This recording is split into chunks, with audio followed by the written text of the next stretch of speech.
Good morning to all.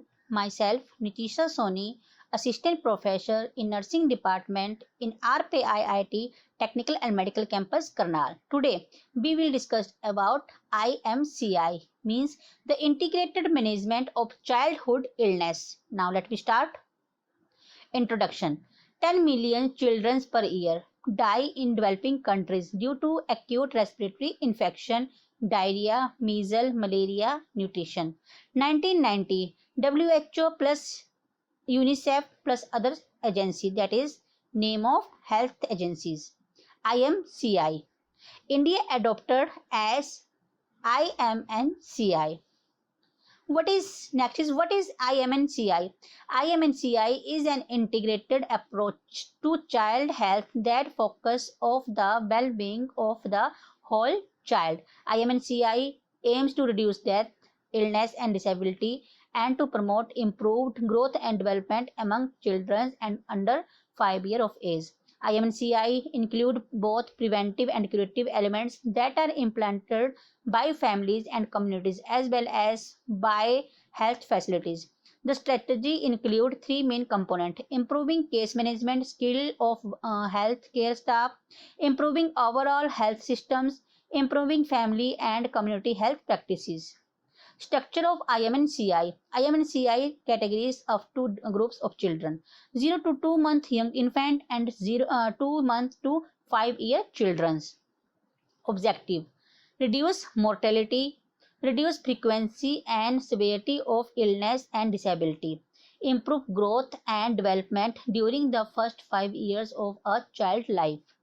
Component of IMNCI: health workers component, improvement in the overall health system, improvement in family and community healthcare practices.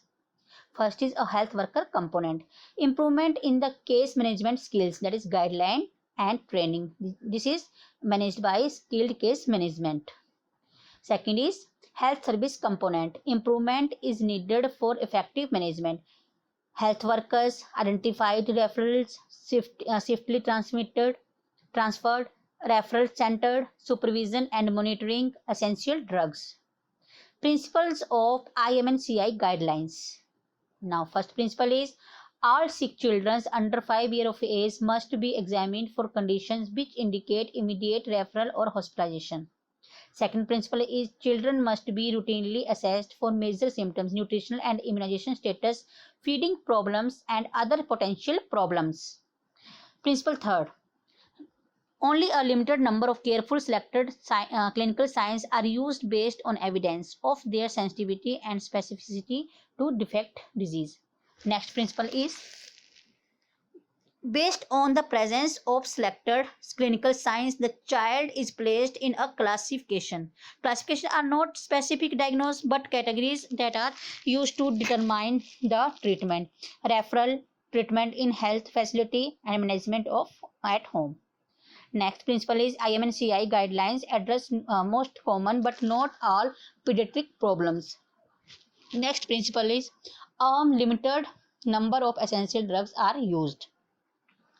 Next, seventh principle: caretakers are actively involved in the treatment of children. Next is counseling of caretaker about home care, including feeding, fluid, and when to return to health facility. IMNCI package. What is the IMNCI package is? IMNCI guidelines recommended standardized case management procedure. The based on two age categories: up to 2 months and 2 months to 5 years. Care of newborn and young infant under 2 months, keeping the child warm, initiation of breastfeeding immediately after birth and counseling for exclusive breastfeeding and non-use of pre-lactal feed, cord, skin and eye care, recognition of illness in newborn and management and or referral. Immunization. Home visiting is the postnatal period. Care of infant 2 months to 5 years. Management of diarrhea, acute respiratory infection, malaria, measles, acute ear infection, malnutrition and anemia. Recognition of illness and at-risk condition and management referral. Provision and management of iron and vitamin A deficiency, Counseling on feeding of all children below 2 years. Counseling on feeding for malnourished children between 2 to 5 years. Immunization. IMNCI case management process. First number is step of case management process are the following.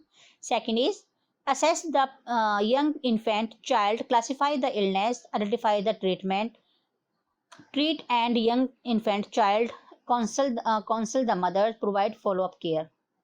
Advantages of integrated approaches. Advantages of integrated approaches is speed up the urgent treatment and treatment seeking practice, prompt recognition of serious condition, hence prompt referral, involve parents in effective care of baby at home, partial success of individual disease control program, involve prevention of disease by active immunization, improved nutrition and exclusive breastfeeding practice, highly cost effective. It avoid wastage of resources by using most appropriate medicine and treatment. It reduces duplication of effort. Thank you.